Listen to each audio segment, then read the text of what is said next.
All right, let's dive into something that could, seriously, change how you experience your own life. We're going to explore the crucial difference between your mind and mindfulness.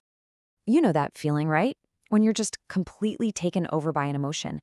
Maybe it's that flash of anger in traffic, or that intense craving for something. It really feels like we're just passengers, getting dragged around by our own feelings. But what if there was a way to get back in the driver's seat? Well, to understand how, we've got to meet the two key players in this whole internal drama. They might sound similar, but believe me, they play fundamentally different roles. So let's get to know the mind and its quiet partner, mindfulness. First up, we have the main character, the one that's always on stage, the mind. In Buddhist psychology, this is known as citta. So what even is the mind? Here's the first big shift. It's not a thing, it's a process. Its one and only job is to know. That's it. It knows the sight of a blue sky, it knows the sound of a car horn, it knows the thought, I'm hungry, and it knows the feeling of sadness. Literally everything that comes into your awareness is known by the mind. It's the relentless knower of your entire reality. Now, this is where our usual idea of a solid, continuous self gets completely shattered.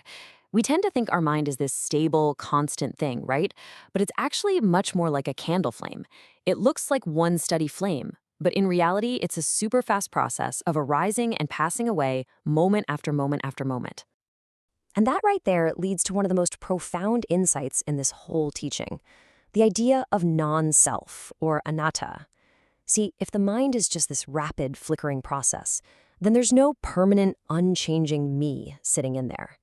The you that's thinking right now is a different momentary mind than the you that was hearing the last sentence I said. Wild, right? Okay, so this is where it all becomes incredibly practical.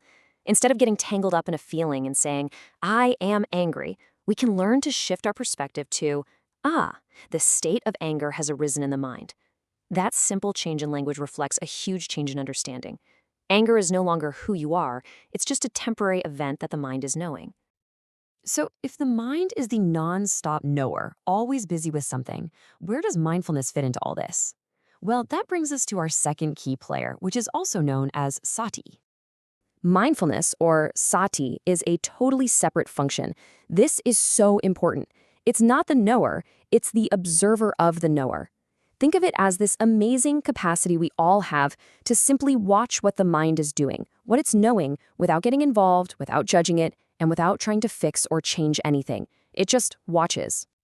And this analogy just paints the perfect picture. If your mind is the stream of consciousness, constantly flowing with thoughts, feelings, sensations, then mindfulness is the person standing calmly on the riverbank. It sees everything, the clear water, the muddy parts, the fast currents, the slow eddies, but it doesn't jump in and get swept away. It simply observes the nature of the stream as it is. Okay, so we have the knower and the observer. Let's see how this dynamic duo plays out in a real-life situation that I'm pretty sure we've all been in. The classic trigger. You're just driving along, minding your own business, and then bam! Someone swerves right in front of you. Your heart pounds, your hands grip the wheel, and this powerful wave of emotion just surges up. Now, look at the two paths this can take. With the mind alone, you identify completely. I am angry. You become the anger. You're swept away in that stream, and the result is an automatic, usually unskillful reaction. Honking, shouting, you know the drill. But with mindfulness, something incredible happens. Sati, our observer on the riverbank, just notes, the feeling of anger is present. It sees the hot feeling, it sees the aggressive thoughts, and by simply observing it as a temporary weather pattern in the mind, a space is created. And in that space, you're no longer a slave to the feeling. You have the freedom to choose a skillful response. This sounds pretty great, doesn't it? So the obvious question is, how do we get more of this magical mindfulness stuff into our lives? Yeah, how do you make yourself do it? Do you just have to try harder? Grit your teeth and constantly tell yourself, be mindful, be mindful. And here is the beautiful, counterintuitive secret. You don't.